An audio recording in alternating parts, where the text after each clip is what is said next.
Bien. Ah, je croyais que le titre, c'était Je suis une merde magnifique. Merci Vous avez changé le titre de vous asseoir. Nous allons commencer. Nous avons une petite inquiétude. Boris nous vient de Toulon. On a la crainte qu'il ne vienne pas.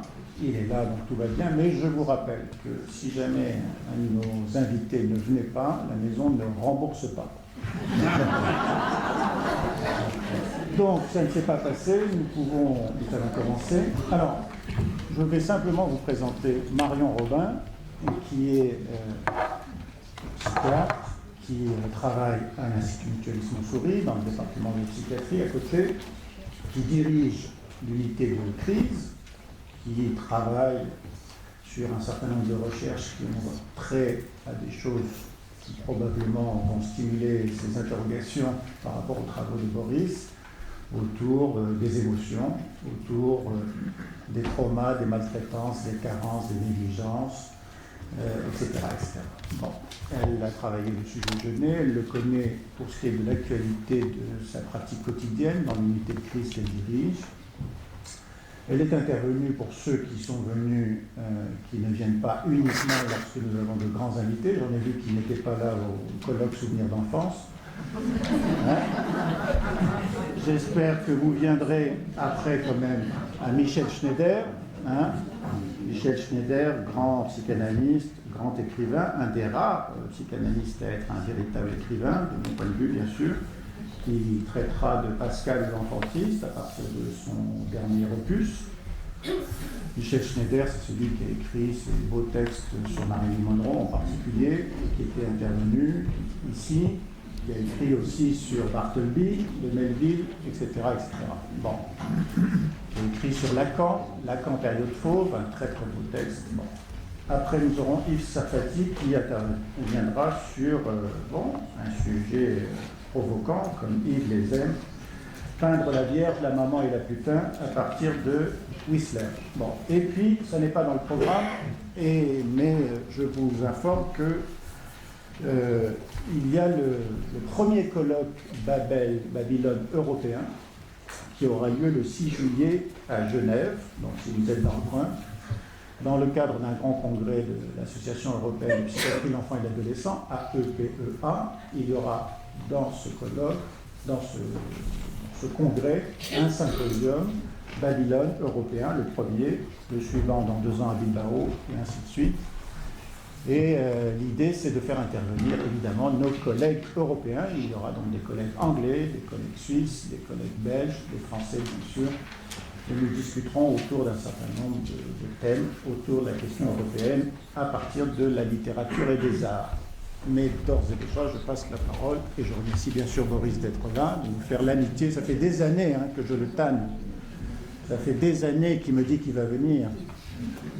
Eh bien, il est là aujourd'hui, j'en suis très heureux. Évidemment que ces textes ont été très stimulants pour notre pensée, à la fois dans notre pensée clinique, mais aussi dans des pensées plus ésotériques autour de la question de la création, à partir d'une blessure secrète, profonde, etc. Tout ça va probablement être évoqué ici. Je remercie donc à nouveau Boris, et je laisse Marion débuter ce séminaire.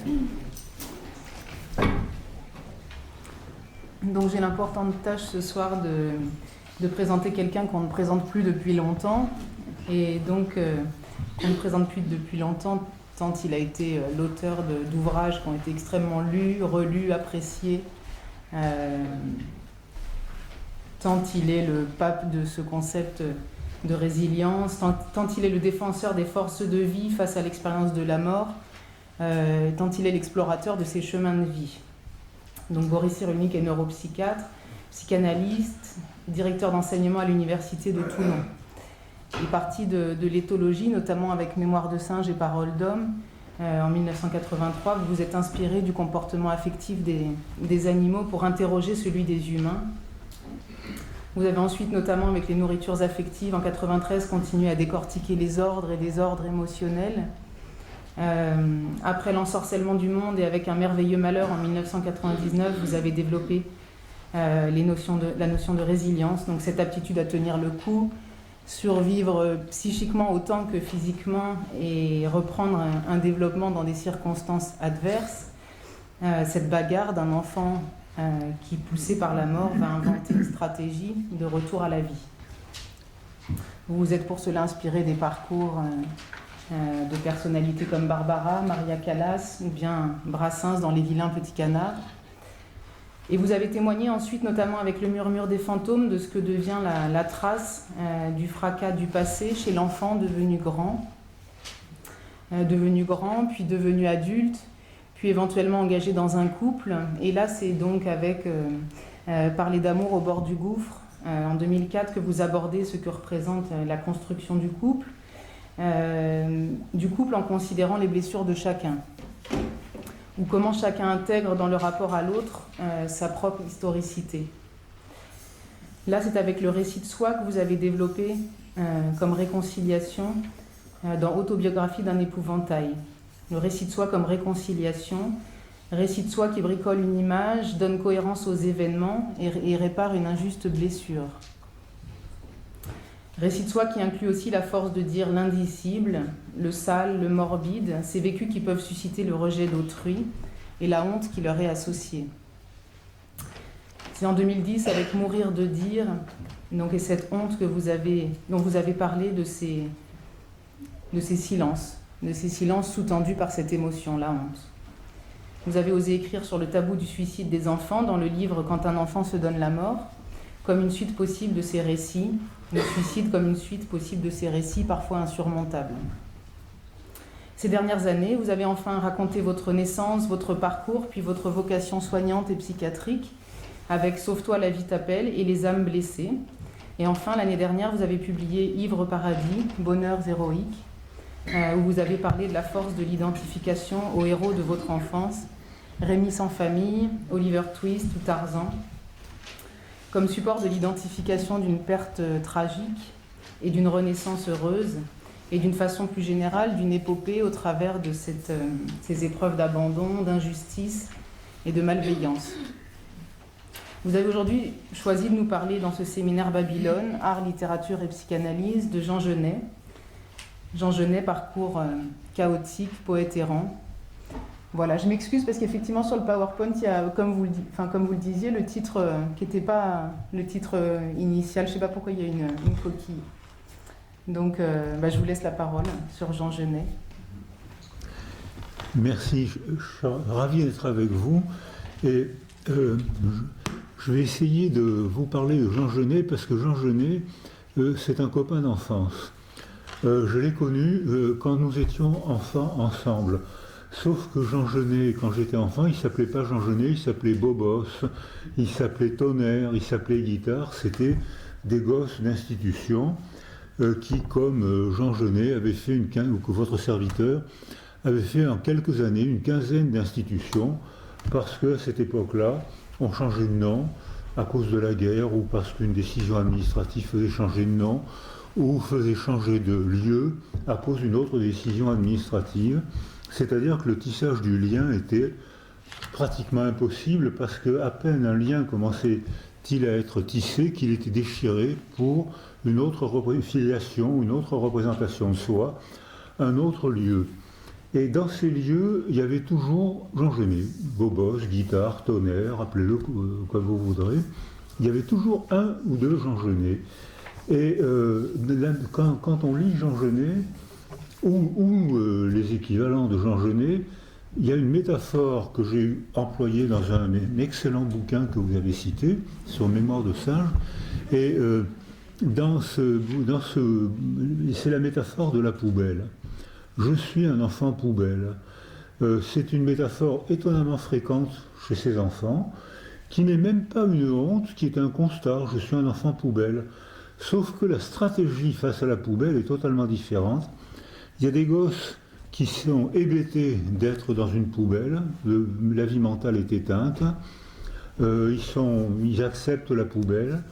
Il y a des gosses qui n'ont qu'un rêve en tête, je reprendrai le mot rêve plusieurs fois ce soir, rêverie. Il y a des gosses qui n'ont qu'un rêve en tête, c'est sortir de la poubelle, et d'autres qui, c'est la majorité des gosses, Et il y a d'autres gosses, c'est pas la majorité, mais c'est ceux dont on parle le plus, qui eux veulent rester dans la poubelle pour crier du fond de la poubelle. Et ça, c'est Jean Genet. Jean Genet ou les équivalents, ou ceux dont je vais parler. C'est-à-dire que la stratégie, la situation est la même pour tous, mais ce que je viens de dire est absurde parce que dans un même espace-temps, aucun de nous ne vit dans le même monde parce qu'on n'a pas le même contexte, la même famille, la même histoire, le même développement. On n'attribue pas la même signification aux mêmes choses, aux mêmes gens. Donc, même si on vit ensemble dans le même espace-temps, ben, on ne vit pas dans le même monde. Alors, quand on lit les biographies de Jean Genet, parce qu'il a beaucoup écrit, et on a beaucoup écrit sur lui, Jean Genet se présente comme un mal-aimé, un enfant malheureux dans les institutions froides. Or, j'ai fait une petite enquête, et c'est vrai qu'il a été abandonné.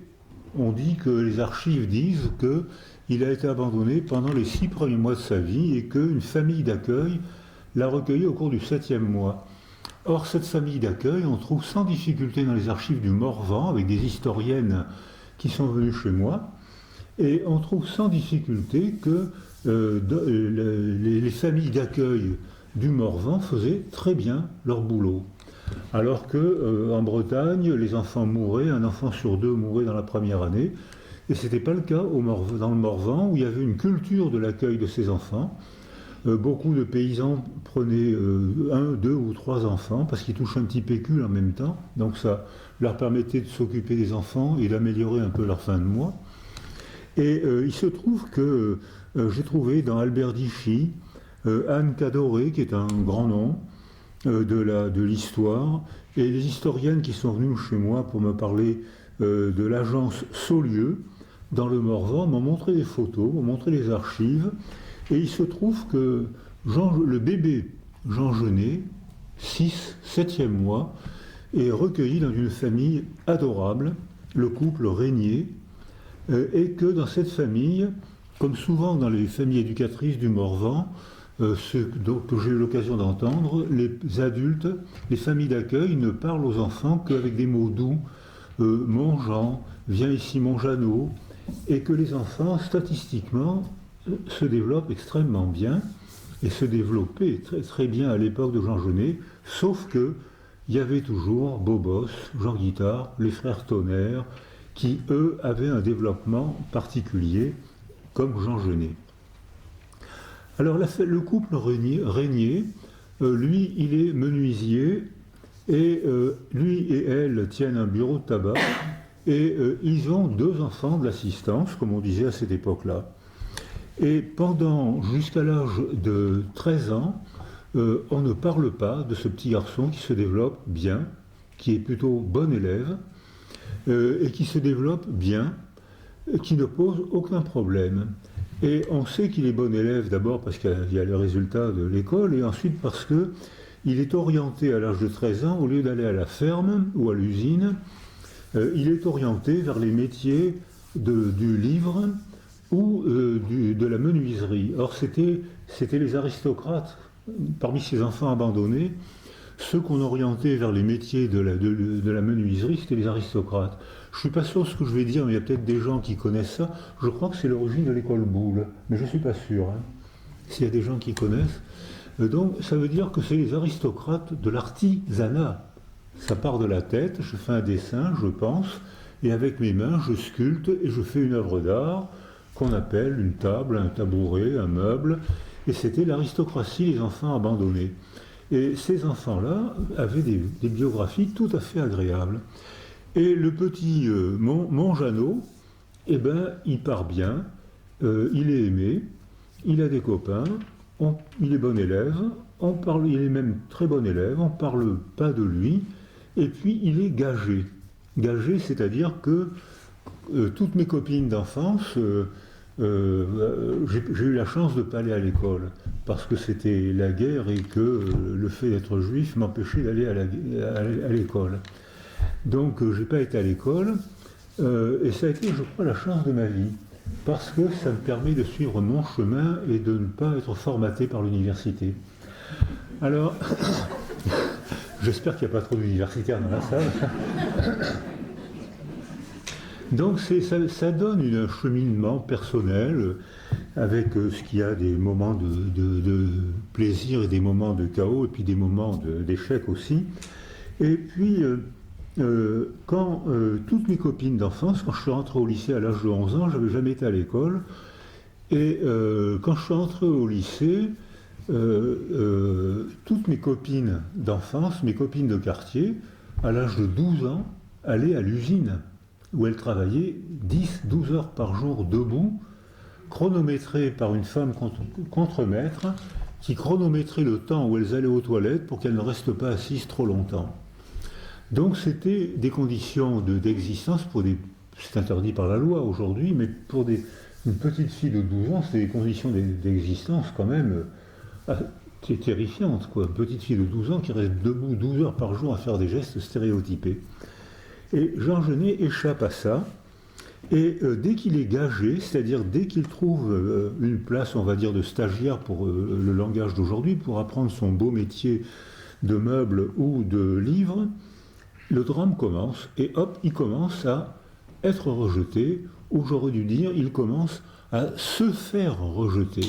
C'est-à-dire qu'il a un comportement tel que, comme on l'a tous vu avec ce qu'on appelle peut-être un peu vite les borderlines, qui nous torturent, qui sont très malheureux, qui sont très attachants, et qui torturent les familles, les copains et les psychothérapeutes. Hein. Et donc on voit on va dire borderlines pour aller vite, et il se fait rejeter partout où il va, il provoque, et il dit, mais c'est normal qu'on me rejette, j'ai été rejeté par ma mère quand j'étais enfant, elle m'a expulsé d'elle-même, et vous m'expulsez parce que je ne suis qu'une merde. Et ici, alors lui, il s'installe au fond de sa poubelle, il s'installe même au fond de son WC, et c'est volontairement, c'est pas moi qui parle, hein, c'est Jean Genet. Il y a des dessins de Cocteau où on voit un homme en position de sodomie avec une merde noire qui est autour de lui. Donc c'était une métaphore parlante, hein. Il se représentait comme ça. Et alors c'est assez étonnant parce que quand je travaillais avec Joseph Sberg ou des œuvres de secours des enfants, ou avec Annick Dumaret, ou avec SOS Village, ou avec les orphelins d'Auteuil, l'œuvre de secours des enfants, Joseph Sberg a fait un travail stupéfiant avec presque 900 enfants maltraités, suivis jusqu'à l'âge adulte, avec analyse médicale, sociale, psychologique, et le devenir n'est bien sûr pas du tout ce qu'on raconte dans les livres, et ces enfants-là deviennent des adultes statistiquement épanouis, sauf que, quelle que soit l'institution, il y a toujours Jean Genet, Bobos, Jean Guittard et les frères Tonnerre qui sont mes copains d'enfance. Et il y a toujours, c'est une minorité, mais ils ont tous ce caractère-là de voleurs, bagarreurs. Je me rappelle quand j'étais dans une institution qui m'a été très utile, la Commission centrale de l'enfance, qui a été fondée par le père d'Alain Minck. Et cette institution était extraordinaire. Il y avait deux femmes qui la gouvernaient, Louba et Anna Wilner, qui avaient fait leur formation en Pologne avec Korczak, et qui considéraient que les enfants devaient vivre en République. Et j'étais avec Roland Topor, je ne sais pas si ça vous dit quelque chose, on était amis d'enfance depuis qu'on s'est retrouvés dans cette institution, et on est resté amis toute notre vie. J'étais avec lui quelques jours avant sa mort, et nous, on voulait sortir de la poubelle. On ne rêvait que de sortir de la poubelle. On faisait des rêves fous, merveilleux. Le réel était dégueulasse. Et là-dedans, il y avait une magie constante. Là-dedans, il y avait un rêve fou qu'on a en partie réalisé. Et c'est ce rêve fou, qui nous a permis de sortir de la poubelle. Ça ne s'est pas fait tout seul, hein. Mais voilà, ça s'est un peu fait quand même. Donc on rêvait de sortir de la poubelle. Et Roland peignait. Déjà, moi j'écrivais des chansons. Et il y avait Bobos, il y avait Jean Genet, qui eux n'avaient qu'une idée en tête, c'était rentrer dans les buanderies pour voler la nourriture. Et il y avait une fille, il y avait une majorité de garçons qui étaient comme ça, mais il y avait une fille dont j'ai oublié le nom qui me faisait un peu peur, parce que dès qu'il y avait les promenades, quand j'étais à Villard-de-Lans, la maison à côté de Georges Perec, la maison à côté de Georges Perec. La vie est folle, hein. Nous ça va, mais alors la vie, qu'est-ce qu'elle trimballe? Et donc, à côté, on avait les promenades obligatoires. Sauf que c'était la fin de la guerre et qu'on n'avait pas de chaussures, et qu'il y avait de la neige à Villard-de-Lans. Et la promenade était obligatoire. Mais l'administration était déjà tellement puissante qu'il fallait se promener pieds nus dans la neige. Donc c'était une torture physique et beaucoup rentraient avec les pieds gelés.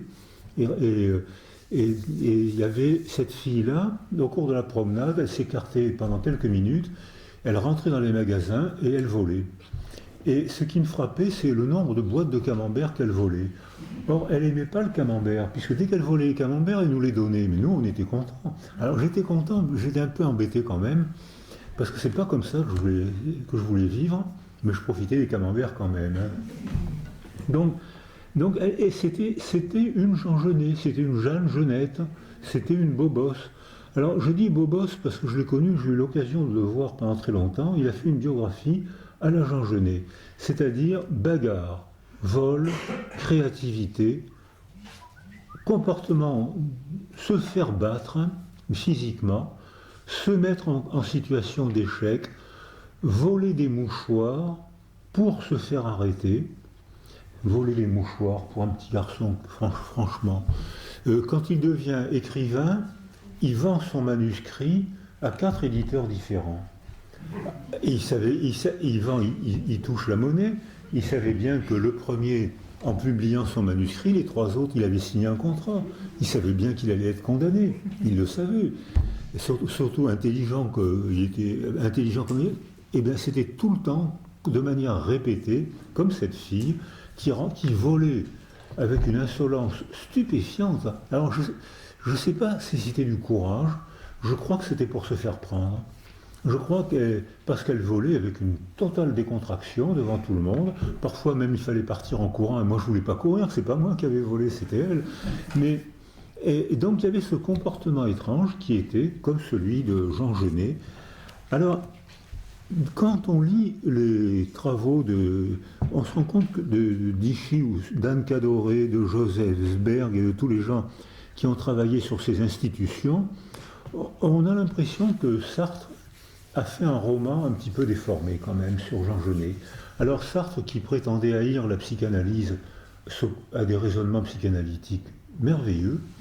On a l'impression alors qu'il disait « je déteste la psychanalyse », et je ne sais pas comment il a fait. Alors lui aussi, c'est un autodidacte de la psychanalyse, mais il avait bien digéré.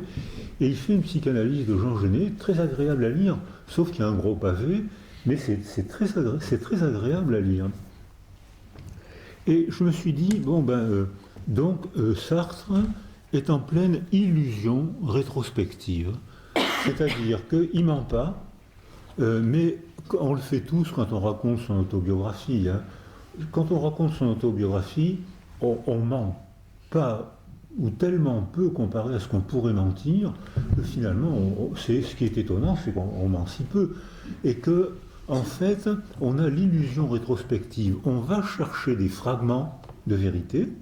J'étais à tel endroit, je retrouve l'objet, je me rappelle cette carte postale. Et avec ces morceaux de vérité, on les agence pour en faire un récit qui nous représente, auquel nous-mêmes on croit, et c'est ce que j'ai fait dans La vie t'appelle. Et quand j'ai fait une enquête c'est pas du tout une autobiographie, hein. Il y a des choses que je vous raconterai jamais, hein. Mais c'est un souvenir d'enfance qui avait été rendu public, surtout à l'occasion du procès Papon, et donc c'est un souvenir d'enfance qui était public, et j'ai confronté ce qui était dans ma mémoire sincère, et j'ai fait une enquête. J'ai retrouvé les lieux, j'ai retrouvé les gens, et j'ai retrouvé les archives, et ce que je retrouvais n'avait rien à voir avec ce qui était dans ma mémoire. Et je vous promets que j'ai voulu ne pas mentir, ou alors je me taisais. S'il y avait des choses que je ne voulais pas dire, ben, j'en parlais pas, et s'il y avait des choses qui me paraissaient partageables, j'en parlais. Eh bien, ce qui était dans ma mémoire le plus sincèrement du monde ne correspondait pas aux archives, aux lieux et à la mémoire de mes copains d'enfance. Alors, donc, je pense qu'il s'est passé un phénomène comme ça, qu'on est obligé d'arrondir les angles pour donner cohérence à la représentation de soi. Parce que sinon, on vivrait dans un monde incohérent. Et que, pour savoir qui on est, où on va, ce qu'on veut, ce qu'on vaut, il faut qu'on fasse une cohérence. Donc, on arrondit les angles. Et là, on a une représentation de soi. On croit savoir qui on est. On a donc un comportement adapté dans la vie quotidienne, des projets, on peut vivre. Mais on s'est arrangé avec la mémoire. On n'a pas menti. Parfois, oui, mais très peu. Et on n'a pas été mythomane non plus. Parce que ce soit Roland Topor ou votre serviteur, on a cherché à faire quelque chose de cette enfance pas facile. On a cherché, je crois qu'on a cherché à en faire quelque chose. Mais on a arrondi les angles. Alors, cette illusion rétrospective, elle a donc une fonction d'identification et elle a une fonction aussi pour donner courage, pour donner forme à nos rêves. Et la plupart de ces enfants sont sortis de la poubelle. Ça ne veut pas dire qu'ils ont oublié la poubelle, comme j'entends quand on parle de résilience. Il y a des gens qui disent « Ah bon, il faut oublier tout ça ». Bien sûr que non. Comment voulez-vous l'oublier? C'est pas vrai, on ne l'oublie pas. Mais on sort de la poubelle, on fait quelque chose de ce qui nous est arrivé. Alors Jean Genet en a fait des textes émouvants, brutaux, avec un érotisme dont je vais parler tout à l'heure, un érotisme curieux, et surtout, dès l'âge à 14 ans, quand il est admis à l'école d'Alembert, avec l'élite, qui pour apprendre un beau métier, il commence sa carrière d'évasion. Il s'évade partout.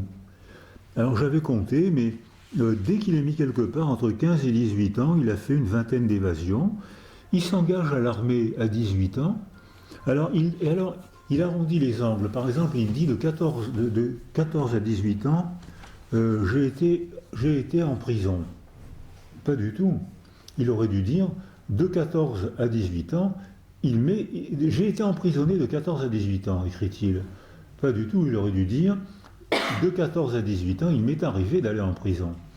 Et là, effectivement, il y a été souvent, mais il n'a pas été en prison de 14 à 18 ans, c'est sa formulation qui est abusive, mais qui lui permet de se représenter lui-même comme « j'étais adolescent, on m'a mis en prison ». Et c'est ce qui va organiser tout le reste de mon exposé, c'est que, se présentant en victime, légitime sa propre érotisation de la violence. Je suis en légitime défense. On m'a emprisonné, j'ai été abandonné, j'ai été expulsé par ma mère. Dès que j'allais quelque part, on m'expulsait encore. Je suis une merde. Je suis un enfant poubelle. Je suis une merde. On m'expulse. Il se fait expulser. Désormais, il a un modèle de soi. Dans les théories de l'attachement, on parle de modèle interne opératoire, c'est-à-dire une représentation de lui-même qui légitime son goût de la violence. Je suis en légitime défense, et quand je vole, quand je me bagarre, c'est pour survivre. Sauf que, dès qu'on réfléchit un peu, on se rend compte que c'est lui qui met en scène ces comportements répétitifs de vol, de bagarre, de rupture. Alors, à cette époque-là, beaucoup de gens se mettent à réfléchir à la question, et notamment, il faut se méfier des récits collectifs, parce que même quand ils sont idiots, ils nous formatent et ils structurent une société. Les préjugés structurent une société. Il n'y a pas que les écrivains, les philosophes, les psychiatres et les politiciens qui structurent une société. Je pense que les préjugés les plus stupides structurent une société, et je dis souvent même, méfions-nous des théories idiotes, c'est celle qui marche le mieux. Plus une théorie est conne, plus vous êtes sûr qu'elle aura des lecteurs. Vous pensez à qui vous voulez. donc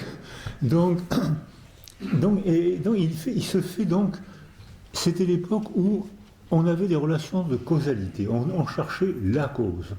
Depuis le succès scientifique de la physique, on veut expliquer le monde en cherchant la cause. Or, quand on travaille avec Braic, notre ami, il me disait, même en astronomie, il y a des multiples causes, il n'y a pas de cause unique. Même en biologie, il y a une convergence de causes, il n'y a pas une cause unique. Et alors, en psychologie, il y aurait une cause unique. Il y aurait la cause de la schizophrénie, il y aurait la cause du borderline. Ben ça, alors, partout, il y a une convergence de causes, sauf en psychologie.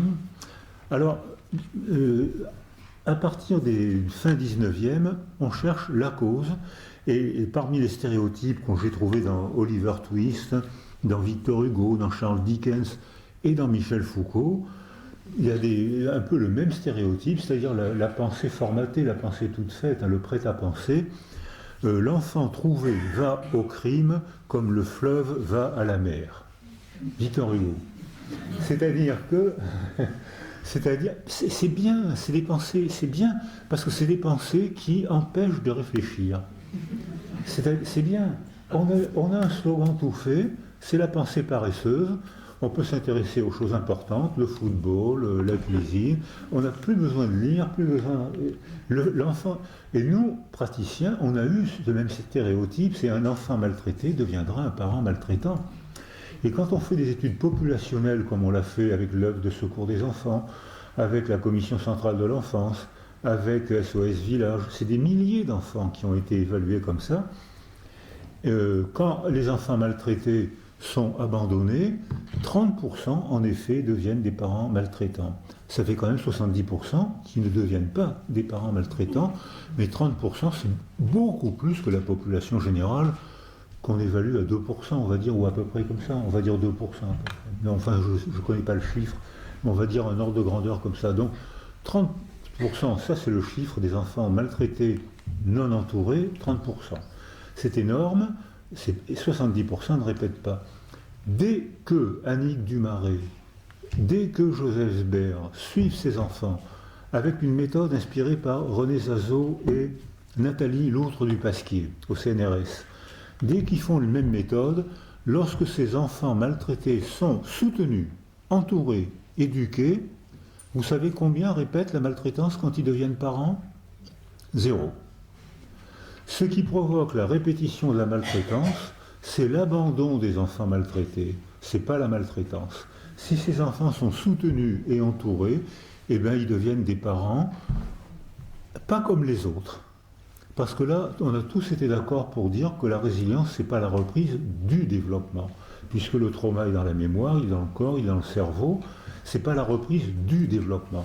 C'est la reprise d'un développement qui peut être bon ou pas moins bon comme nous tous dans la salle, mais qui réfère constamment à la blessure initiale. C'est-à-dire que ça devient le paradis, ça devient l'étoile du berger de notre développement. On va dans ce sens. On a été maltraité, toute notre vie on reste sensible à la maltraitance, mais on ne se soumet plus. On ne se soumet pas. On va rentrer dans une association, on va chercher à comprendre, on va écrire, on va témoigner. Quand j'ai travaillé avec l'UNICEF, avec les enfants soldats au Congo, RDC, ou en Colombie, où je suis rentré il y a quelques jours, semaines, je ne sais plus qui je suis. Donc quand les enfants soldats sont terriblement maltraités. Quand on parle avec eux, ils disent, quand on leur dit « Qu'est-ce que tu veux faire quand tu seras grand ?» Moi, je les vous voyez. Qu'est-ce que vous voulez faire quand vous serez grand ? Presque tous voulaient devenir médecin ou psychologue. Pourquoi ? Parce que moi, je sais à quel point ça fait souffrir. Moi, je sais ce qu'il faut faire pour aider ces enfants. Beaucoup voulaient devenir journalistes ou écrivains, des enfants sans école, surtout au Congo. Hein. L'école coûte cher, c'est à peu près $1 par jour. C'est riche, $1 par jour au Congo. Hein. Donc, ils vont pas à l'école. On leur apprend que le métier des armes et on leur apprend que la violence. Et pourquoi vous voulez devenir journaliste ou écrivain ? On ne peut pas se taire, parce que se taire, c'est rester complice de ceux qui commettent ce crime. Et c'est ce qu'ont fait les Arméniens, qui se sont tués pendant un siècle, c'est ce qu'ont fait les Juifs d'après la Shoah, qui se sont tués pendant 40 ans. jusqu'au jour où je me suis dit, se taire, quand le négationnisme est apparu, je me suis dit, se taire, c'est se faire complice des négationnistes. Donc là, il n'est plus possible de se taire, là, il faut parler, il faut témoigner. Et bien, ces enfants-là, dès l'âge de 10-12 ans, comme Georges Perec, qui est hébété, il est hébété parce que son père, comme mon père s'engage dans la Légion étrangère, il est juif de Pologne, il arrive en France chassé de la Pologne, il arrive en France, son père s'engage, alors dans le régiment des volontaires, alors on disait dans la Légion étrangère, les historiens m'ont dit c'est pas exactement ça, c'est le régiment de marche des volontaires étrangères. Donc je dis ça s'il y a un historien dans la salle, mais pour faire chic. Et donc il s'engage, il disparaît. Son père s'engage, il disparaît. Sa mère l'accompagne à la gare de Lyon pour l'envoyer à Villard-de-Lans, elle disparaît. Ses tantes chaleureuses, elle disparaît. Ses cousines, ses cousins disparaissent. Il ne voit aucun trauma, sauf qu'il a le pire des traumatismes qui est l'isolement affectif. Rien autour de lui, personne avec qui parler, personne pour qui travailler, personne, pas de projet à partager, pas de rencontre à prévoir. C'est le pire des traumas, sauf que c'est un trauma difficile à décrire parce qu'il est insidieux. L'agression physique, c'est facile à décrire. L'agression sexuelle, c'est plus difficile à décrire, mais on peut comprendre quand les femmes ou les enfants osent en parler, on comprend que c'est une agression. L'isolement sensoriel, la carence affective, c'est difficile de décrire un non-comportement, sauf que l'enfant devient hébété. Et maintenant qu'on fait des neuroimageries à ces enfants ou à ces adultes, on voit que l'expression de langage courant, être KO debout, eh bien c'est une bonne expression parce que le cerveau est déconnecté, il ne traite plus les informations. S'il n'y a pas un autre pour nous stimuler, nous faire rire, nous engueuler, s'il n'y a pas un autre, le cerveau ne se connecte pas. Donc il ne fonctionne plus, il ne traite plus les informations. Donc les expressions KO debout, hébété, ben c'est exactement ça. La neuroimagerie confirme le langage populaire. Et alors là, il faut remettre ce cerveau en marche préverbalement par le soutien et ensuite verbalement par le travail de la parole. Et là, on en parlera tout à l'heure. Donc, on a cette minorité fascinante, Genet, Bobos, cette fille dont j'ai oublié le nom. Les filles étaient minoritaires, les filles, c'était les garçons qui étaient majoritaires. Et Bobos me faisait un peu peur parce qu'il cherchait la bagarre tout le temps. Donc il était physiquement très entraîné, il savait se battre et il valait mieux l'éviter. Parce c'était dès l'âge de 12-14 ans, c'était devenu un professionnel de la bagarre. Il aimait ça, il érotisait ça. Et les frères Tonnerre, je dis les frères Tonnerre parce que c'était un couple de jumeaux, avec qui je me battais. On avait 12 ans, je me battais parce que je voulais avoir des copains quand même. Et si un petit garçon de 12 ans ne se bagarre pas, il n'a pas de copains. Donc, et je trouvais que malgré leur jeune âge, 12 ans, je trouvais qu'ils avaient des poings bien durs quand même, je trouve. Et puis, ils ont mal fini, puisque tous les deux ont été abattus d'une balle dans la tête. Et Topor a eu une belle biographie, pas forcément facile, mais qui a apporté beaucoup de bonheur à lui et aux gens autour de lui. Et Topor, Perec, Genet, votre serviteur, il y a un phénomène curieux qui s'est passé, c'est que quand on demande à Jean Genet, quand il est à la Métrée, là c'est à Métrée, il a fait pas mal de bêtises, et là il est dans un centre qu'on appelait ensuite centre de rééducation. Et on lui dit, mais quel est ton livre préféré? Quel est le livre, la question qu'on pose souvent aux adolescents, quel est le livre qui t'a le plus aidé? Et Jean Genet répond, La grammaire d'Auger. Perec, quand on lui dit, il est hébété, et quand il comprend que ses parents ne reviendront plus jamais, même si le mot mort met longtemps à devenir adulte, le mot mort, il faut attendre que l'enfant ait la représentation du temps pour que le mot mort soit adulte, c'est-à-dire qu'il faut attendre que l'enfant soit âgé à peu près de 6 à 8 ans, parce que le lobe préfrontal n'est pas fonctionnel avant 6 à 8 ans. Donc c'est seulement entre 6 et 8 ans qu'on a une représentation du temps. Alors là, on peut faire un récit, et là, le mot mort, on peut comprendre que c'est définitif, il n'y aura pas de retour. Parce qu'avant le mot mort, je pense un jour, je discutais avec une petite philosophe qui savait tout, elle avait 6 ans, donc à 6 ans, on sait tout. Et après, on doute, mais à 6 ans, on n'a que des certitudes. Et alors je lui dis, mais et pour toi, la mort, qu'est-ce que c'est? Alors ma petite philosophe prend un air savant, et elle me dit, quand on est mort, c'est pour la vie. Donc c'était bien vu finalement. Elle voulait dire c'est un temps interminable. Donc c'était bien vu.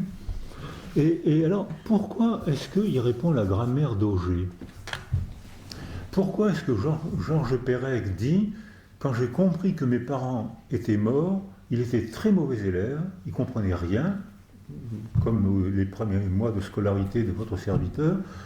Il ne comprenait rien, aujourd'hui il serait orienté sur un service pour enfants retardés.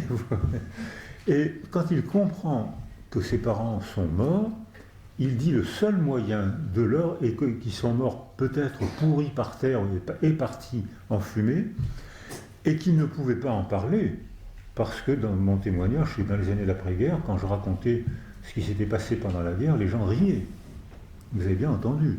Les gens riaient, parce que c'était impensable, c'était pas dans les stéréotypes, c'était pas pensable. D'ailleurs, il n'y avait pas de juifs à Auschwitz. Il a fallu attendre longtemps pour qu'il y ait de savoir. Il y avait des Roumains, des Hongrois, des Français, des Allemands, mais il n'y avait pas de juifs, puisque la religion était un non-sens, donc il n'y avait pas de juifs. Donc et les gens riaient parce que c'était pas dans leur monde mental. Donc quand je leur racontais des histoires comme ça, il disait tu racontes de belles histoires. Et c'est arrivé à Ginette Rimbaud, je crois, qui a dit à son psychanalyste, elle en a parlé, et c'est pas Ginette Rimbaud, c'est celle qui a écrit La traîne sauvage. Oui. Comment vous dites? Elle est venue ici présenter La traîne sauvage avec Sullivan. La traîne sauvage. Avec Sullivan.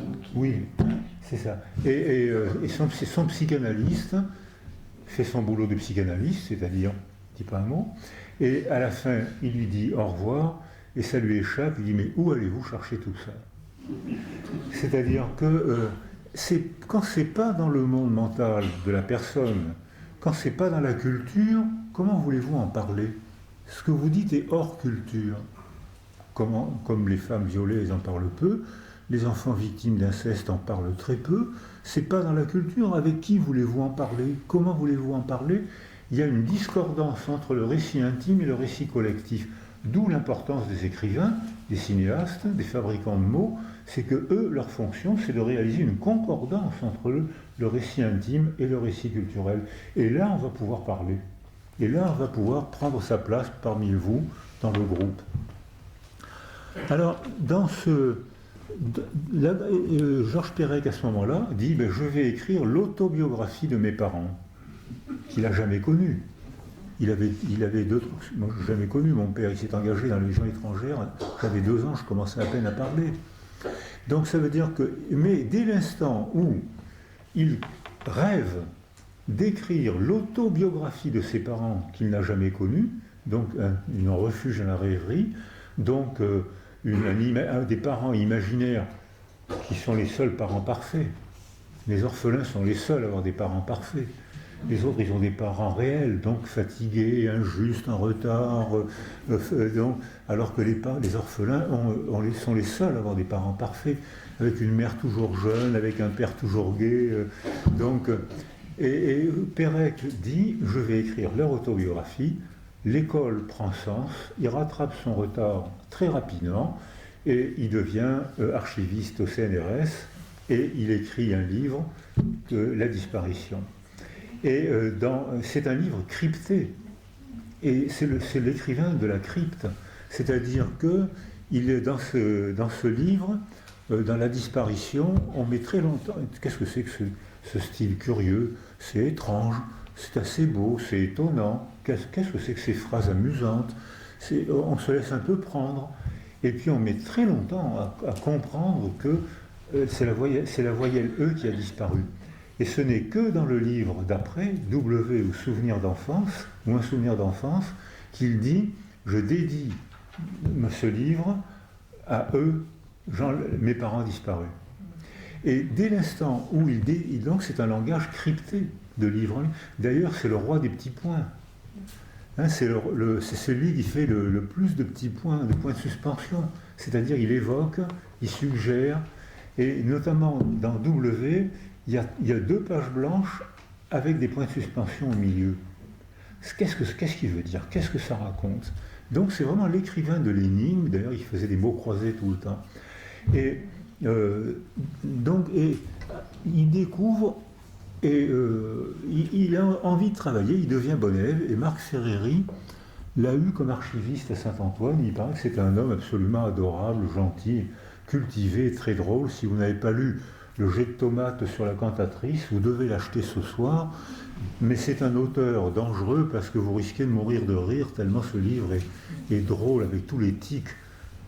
C'est un tout petit, c'est une brochure plus qu'un livre. Tous les tics.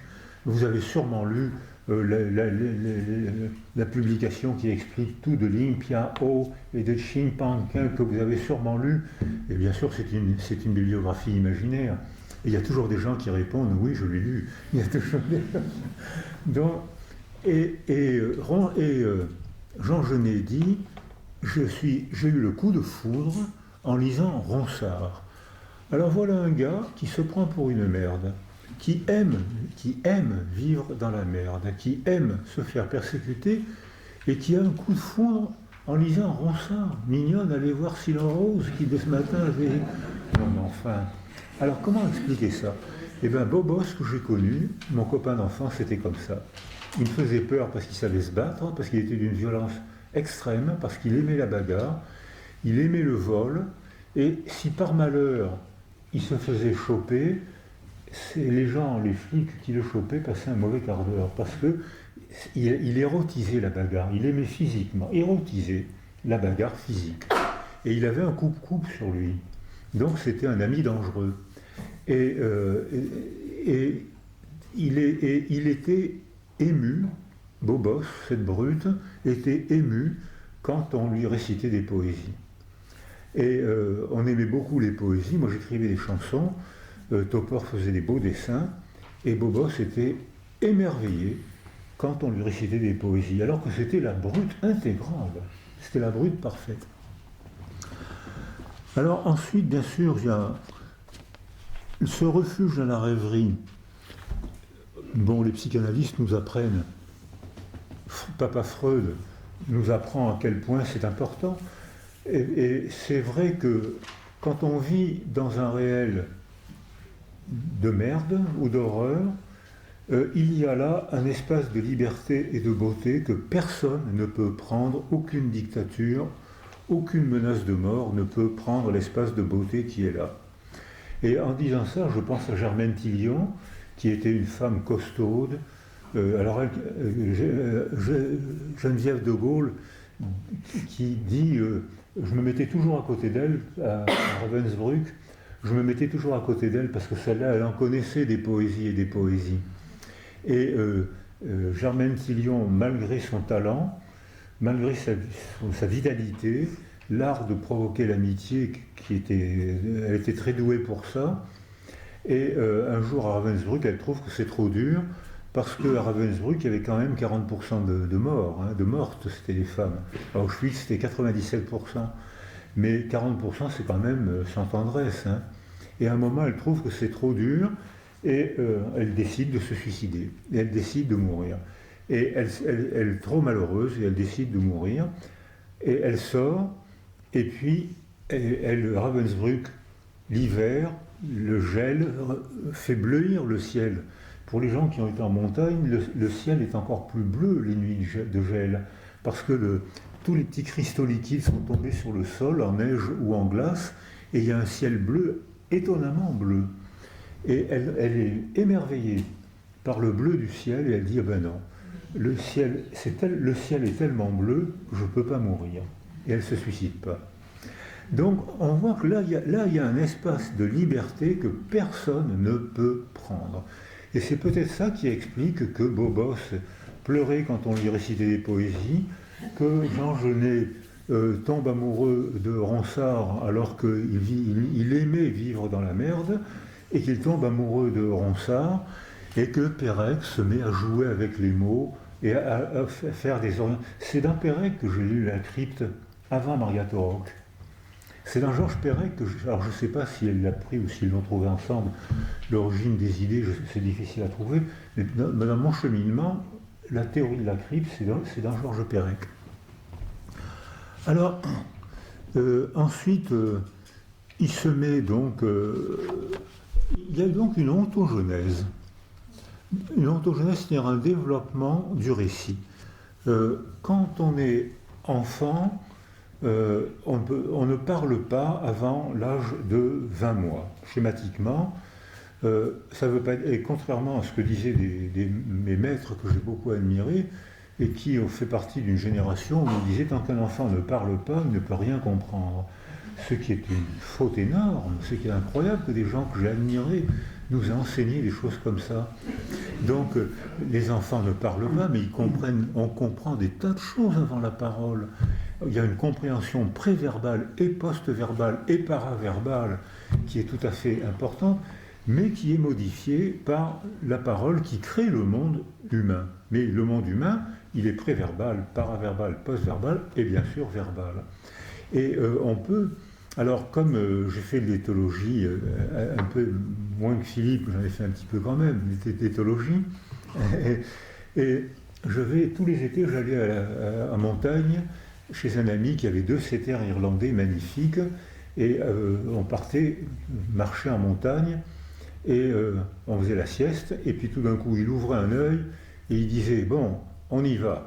Et les 2 chiens partaient comme pour un 100 mètres aux Jeux Olympiques, ils partaient vers la porte, c'est hop, ils démarraient la fête. Alors il me disait, tu vois, les chiens comprennent. Alors je disais, non, ils comprennent la prosodie, on y va. Mais ils ne comprennent pas, on, tous ensemble, là-bas, va pour marcher. Là, il y a une double articulation, ça m'étonnerait que les chiens comprennent ça. La prosodie, oui. La prosodie des mots, c'est un objet sensoriel que nous, adultes parlants, on appelle mot. Alors pour eux, c'est une musique qui évoque quelque chose qui n'est pas là. Donc c'est déjà un symbole.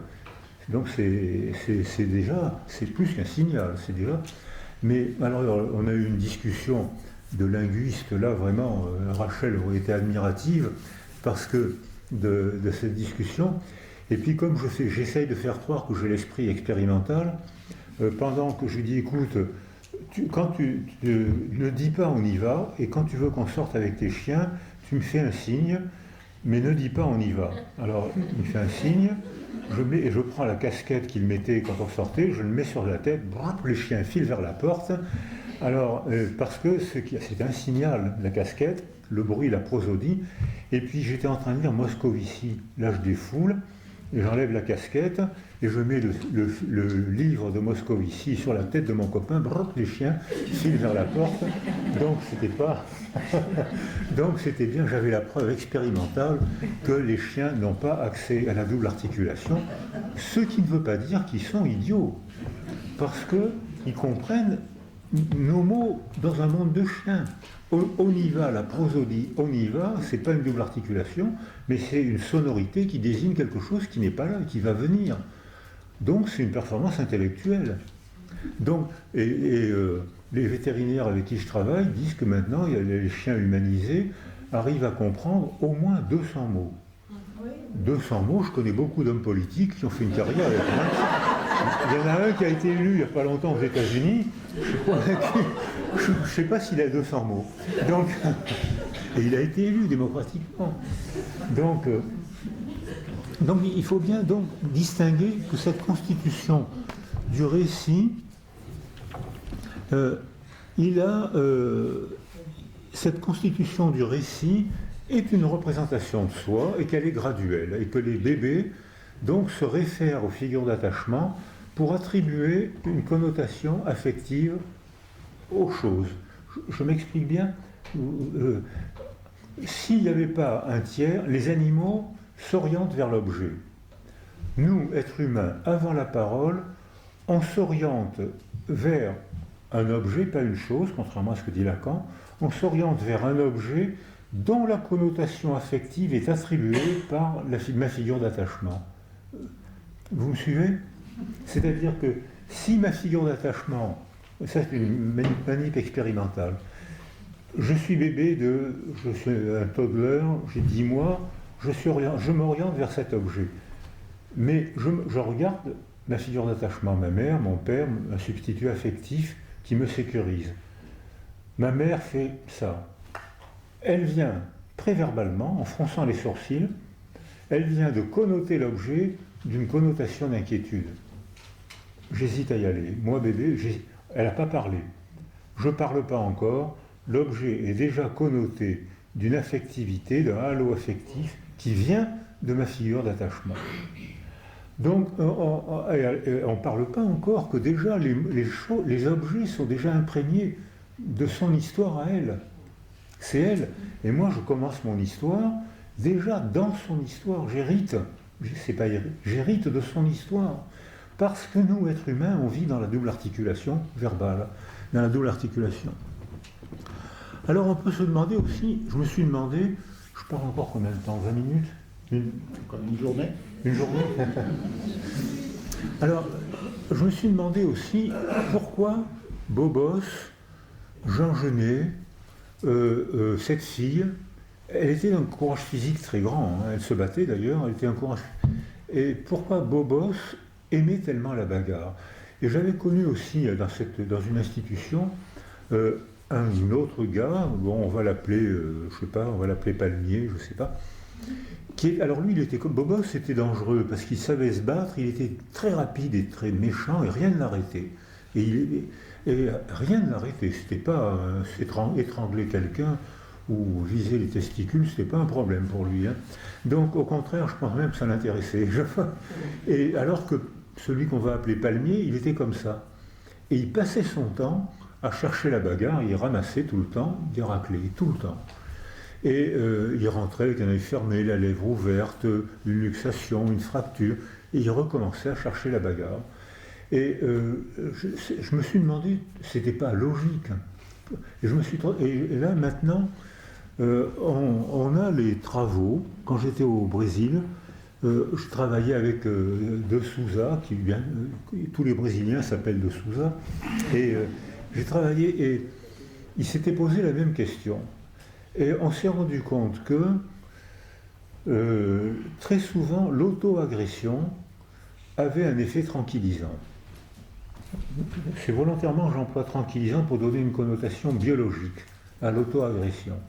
C'est-à-dire que les enfants en carence affective, tous les praticiens qui sont dans la salle, savent qu'il n'y a pas d'altérité, donc ils augmentent les activités auto-centrées, puisqu'il n'y a pas d'autres.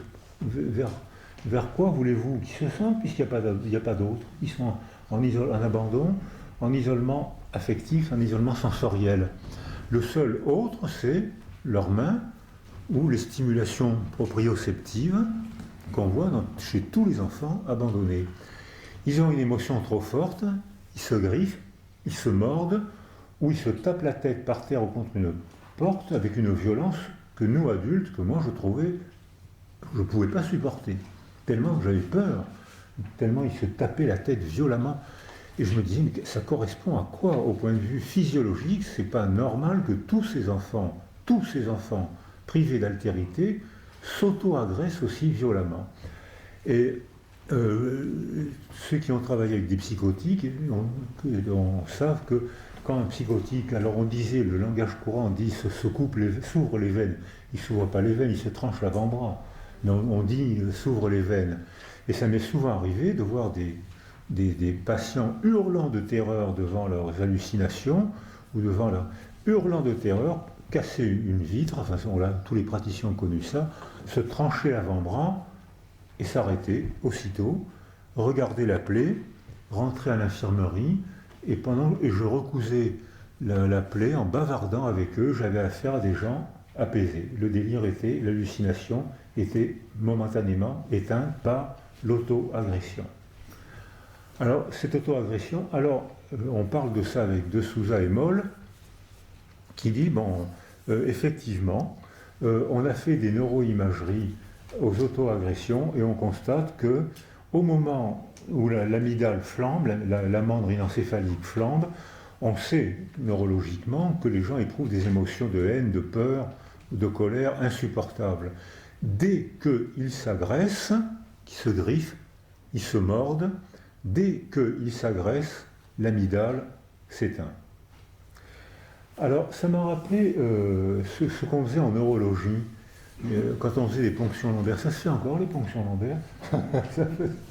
Ça peut se faire. Et donc, parce que maintenant, avec la technique moderne, je pense on peut voir sans faire de ponction. Non? Encore quelques-unes. Yeah. Et donc, je sais qu'on nous apprenait, nos maîtres, j'étais à la Pitié-Salpêt, et nos maîtres, j'avais mis au point une méthode pour faire des ponctions lombaires. Quand les gens voient arriver avec un trocard comme ça ne les fait pas sourire. Alors, je pinçais assez fort le flanc et j'enfonçais l'aiguille tout de suite après. Et c'est l'effet porte. Les gens perçoivent le pincement et ils ne perçoivent pas l'aiguille qui rentre dans le dos parce que les circuits de la douleur sont monopolisés par le pincement insupportable et ils ne sentent pas l'aiguille qui rentre dans le canal lombaire.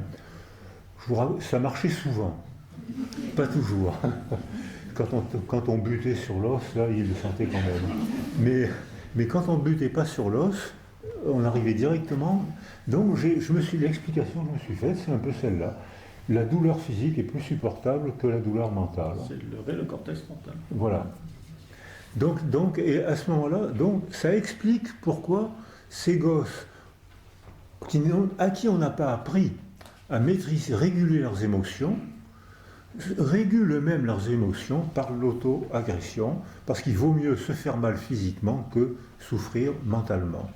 Or, les trois régulateurs de l'émotion, c'est l'affection, parce qu'on en parlait hier avec Ansermet et Magistrati au Collège de France, c'est que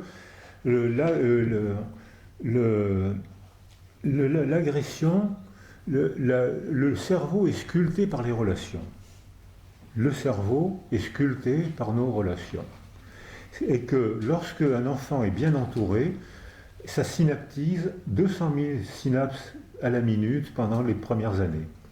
C'est-à-dire que lorsqu'un enfant est sécurisé de manière fortement préverbale dans les premiers mois, son lobe préfrontal devient fonctionnel et il se met en place par les stimulations du quotidien, par la vie quotidienne, par le foyer maternel, parental. Ça suffit, c'est nécessaire et suffisant pour que le lobe préfrontal se mette à fonctionner et se connecte avec le circuit limbique, ce qui se fera progressivement plus tard. Donc s'il y a une carence relationnelle, un isolement affectif autour de l'enfant, le lobe préfrontal n'est pas connecté, le bébé n'apprend pas à réguler la mandrine encéphalique et pour lui, toute information est une agression. Jean Genet. Qu'est-ce que tu as à me regarder comme ça? Je ne te regarde pas comme ça. Mais pourquoi tu me manques de respect? Mais je te manque pas de respect, je te dis bonjour. Pour eux, tout est une agression parce que leur lobe préfrontal n'ayant pas été circuité par l'affectivité des premiers mois, l'amygdale rhinencéphalique flambe quand on leur dit bonjour. Le deuxième régulateur de l'émotion, bien sûr, c'est la parole. Il faut que je cherche les mots et que je trouve les mots qui vont me permettre de m'exprimer, de te faire comprendre que tu ne peux pas tout te permettre, que j'ai un malheur, j'ai une demande à te faire. Donc si ces enfants sont tellement prisonniers de la pulsion qu'ils n'apprennent pas à parler. Parce qu'ils passent à l'acte avant de parler. Il y a des courts-circuits mentaux, donc ils n'apprennent pas. Et en plus de ça, il faut reconnaître qu'ils sont souvent tellement difficiles à aider qu'on a du mal à parler avec eux parce qu'ils sont difficiles. Même pour nous, ils sont difficiles. Et le troisième régulateur d'émotion, c'est les récits collectifs. Comment Jean Genet entend parler de qui il est et de ce qu'il fait. Alors, il y a aussi ce comportement curieux qu'avait Jean Genet, c'est la peur des cadeaux. Là, je pense aux cadeaux qu'il recevait enfant, et beaucoup d'enfants dans ces institutions écrasent les cadeaux qu'on leur donne. Ça aussi, et je crois que ça fait partie des prédicteurs des comportements autocognitifs que ces enfants vont avoir. On veut être gentil avec eux, on leur fait un cadeau, on les angoisse. Je suis une merde, je ne mérite pas ton affection, tu vas être déçu. Si par malheur tu découvres qui je suis, tu vas être déçu et je vais souffrir de la déception. Je suis une merde. Tu dois te comporter avec moi comme on se comporte avec une merde. Mais je lis la grammaire d'Auger et j'aime Ronsard. Et là, je suis magnifique. Là, je sais faire de belles poésies. Là, je sais aller chercher des choses magnifiques que tu vas admirer. Mais ne me fais pas de cadeaux, parce que tu m'angoisses en me faisant des cadeaux. Tu me mets en dette en me faisant des cadeaux. Je ne mérite pas ça. Tu soulignes à quel point je suis minable. Et tu vas aimer une merde. Moi qui t'estime, tu te rends compte, je vais te souiller. Tu vas te souiller, être souillé par mon contact. Et à ce moment-là, il y a une comportement autopunitif qui se met en place et qui explique aussi l'angoisse de la réussite de ces gosses qui sont sécurisés par la haine qu'ils provoquent. Ils sont sécurisés par la haine qu'ils provoquent. Quand Jean-Paul Sartre a écrit Saint-Genès, martyr et alors, quand Jean-Paul Sartre écrit, c'était Genet a détesté Jean-Paul Sartre. Il m'a statifié parce qu'il a rompu avec lui. C'est-à-dire que Genet ne supportait Cocteau, l'homosexualité, la bagarre, le vol, que dans la rupture incessante, ou alors à l'armée quand on le cadrait. Et quand j'étais praticien à la Seine, il y avait la Légion étrangère près d'Aubagne. Et ces gosses très difficiles s'engageaient souvent à la Légion étrangère. Et j'ai été stupéfait de voir comment, dès qu'ils étaient engagés dans la Légion étrangère, impeccable, malheureusement courageux, supportant des punitions que j'aurais jamais supportées, des humiliations que j'aurais refusé de supporter, quel qu'en soit le prix, et bien eux ils supportaient. Et ils disaient, on me commande, j'obéis. Et j'osais pas leur dire, mais ce qu'on vous commande est idiot, parce que ça les sécurisait d'obéir et d'être gouvernés par l'extérieur. Malheureusement, ils faisaient des campagnes, malheureusement, ils prenaient leur retraite à 32 ans, et dès qu'ils prenaient leur retraite, ils déprimaient, et ils commençaient à voler, et ils recommençaient à se battre. Parce qu'ils avaient perdu le cadre, la contrainte qui les sécurisait. Et Jean Genet, donc, admiré par d'abord Cocteau et ensuite Sartre, rompt avec eux. Et il se tait pendant plusieurs années parce qu'il ne supporte pas d'être statifié. Parce qu'il ne se voit pas, il ne se voit pas, lui se voit dans le vol, dans la bagarre, dans la rupture, et il ne se voit pas comme un écrivain, parce que si je suis écrivain, je ne peux que décevoir ceux qui vont me lire. Je parle encore 10 minutes, un quart d'heure, parce que là j'ai pris des notes pour 5 ou 6 heures, mais c'est peut-être un peu trop. Elle m'a dit envoyez-moi votre texte. Vous le voulez? Donc, alors, Jean Genet, donc, en 1942, il est à la prison de la Santé, donc il est dans un réel désolant, avec des hommes qui ne font que déambuler et se bagarrer, et avec une ambiance qui n'est pas toujours facile, et à ce moment-là, il plonge dans son monde intérieur, et il écrit sur ses genoux. Et il écrit entouré par des brutes. Et lui-même est une brute, mais là, il a un espace de liberté, un espace de beauté que personne ne peut lui prendre. Et environné d'horreur, de médiocrité, de brutalité, il écrit sur ses genoux. Et alors il fait ce que je disais tout à l'heure, j'ai été en prison de 14 à 18 ans, j'ai été emprisonné de 14, alors qu'il aurait dû dire j'ai été plusieurs fois en prison de 14 à 18 ans, il arrondit les angles et alors qu'il a une petite peine, je ne suis pas sûr, je crois que c'est 3 mois, il a une petite peine parce qu'il n'a pas commis de grands vols, il volait des mouchoirs, il fait des bêtises, quoi. Mais probablement pour se faire arrêter, et là il écrit le condamné à mort. Il n'est pas condamné à mort. Il n'est pas condamné à mort. il est condamné à une petite peine de prison, mais il se voit condamné à mort. Parce que ça a de la gueule, ça a de l'ampleur, ça c'est l'épopée. Là, on peut faire un récit magnifique en étant condamné à mort. Alors qu'étant condamné 3 mois pour un vol de mouchoir, là, on ne fait pas une épopée avec ça. Mais condamné à mort, là, on fait une épopée. Alors, donc, il écrit, et il écrit jusqu'à la fin de sa vie, il écrit « Tous mes livres ont été écrits en prison, et je n'ai écrit que pour sortir de prison, mais après la tôle, quoi dire? Il ne peut dire que s'il est persécuté. » Donc il se fait persécuter, et il s'identifie à tous les persécutés du monde, parce que tous les persécutés du monde parlent de lui finalement. Alors il s'identifie, pendant la guerre, il admire les miliciens. Et parce que c'est des gosses, des jeunes miliciens, fascistes, armés, avec un pouvoir sans frein. Et quand j'étais enfant, je me rappelle, on avait plus peur des miliciens que de l'armée allemande. Parce que l'armée allemande, c'était des hommes qui avaient été emmenés là, et qui avaient pour mission de séduire les Français, puisque la France collaborait. Donc ils devaient sortir sans armes, sans ceinturon, avec les poches pleines de bonbons, pour donner les bonbons aux enfants dans la rue. Et ils faisaient de la musique très belle, parce que les Allemands, la musique en Allemagne, c'est important. Et ils faisaient une très très belle musique, et moi je ne comprenais pas pourquoi les adultes pleuraient.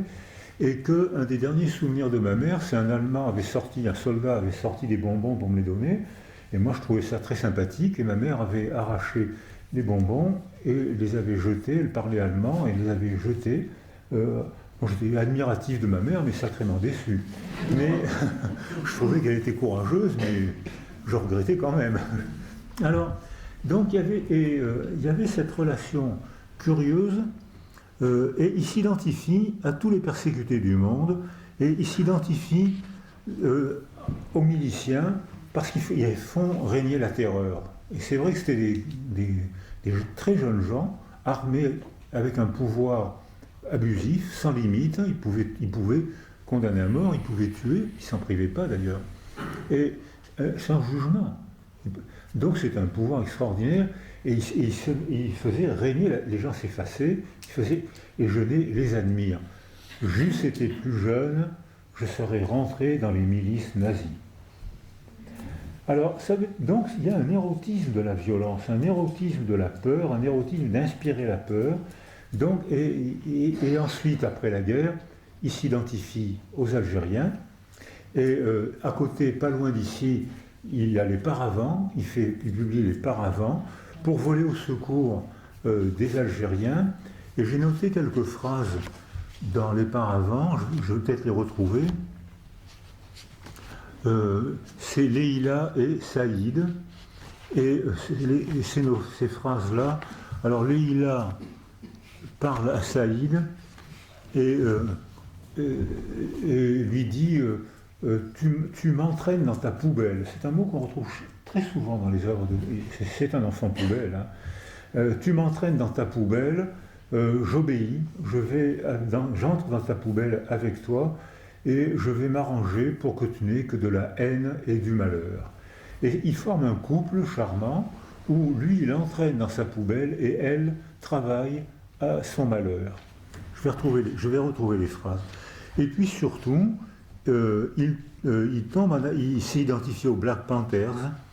J'ai aimé le phénomène. Le phénomène, c'était les Black Panthers valorisaient la violence. Hein, ils avaient d'abord ça s'appelait Black Panthers, c'est déjà tout un programme de passage à l'acte. Hein. Donc ils valorisaient la violence, et Jean Genet dit « J'ai aimé ce phénomène, j'en étais amoureux ». Alors, j'ai rencontré Leïla Chaïd, la représentante de la Palestine en France, qui était une femme tout à fait fréquentable, cultivée. On pouvait vraiment parler, ne pas être d'accord avec elle, elle acceptait la discussion, mais quand les Palestiniens ont été massacrés par les Jordaniens, il y a un septembre noir, où il y a eu un massacre, parce que les Palestiniens considèrent que leur pays, c'est la Jordanie, le sud Liban, plus qu'Israël. Donc ils veulent prendre leur pays. En Jordanie, il y a des villages où ils sont 99% de la population, dans des camps. Ils ont très peu de pouvoir.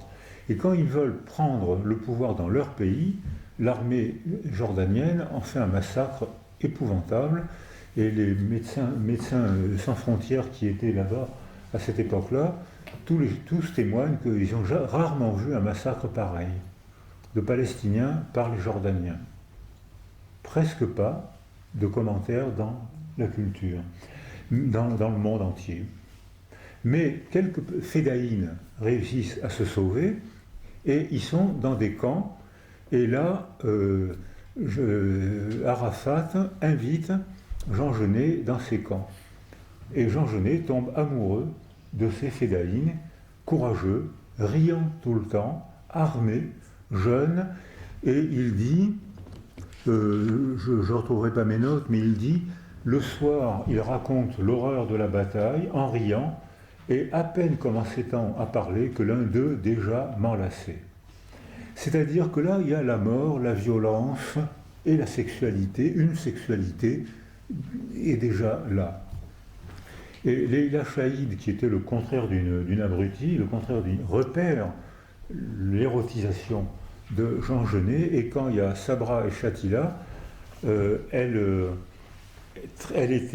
organise, c'est elle qui a tout organisé à toute allure. Elle lui a trouvé un visa, elle a été le chercher, elle a organisé le voyage et elle a fait présenter les cadavres de Sabra et Shatila.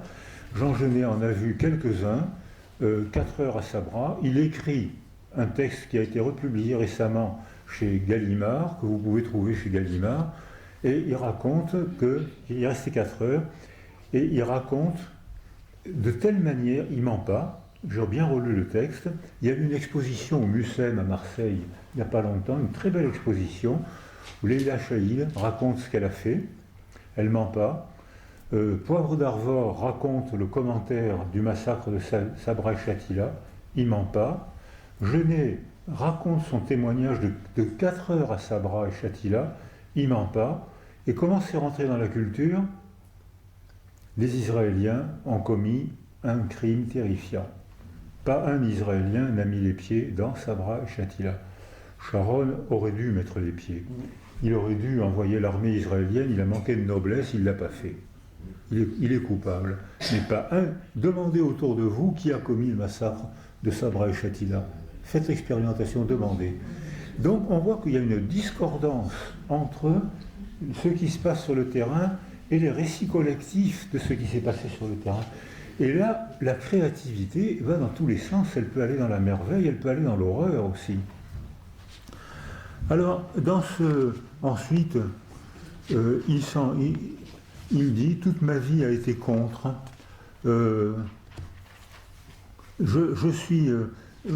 Alors, voilà encore une phrase de poubelle.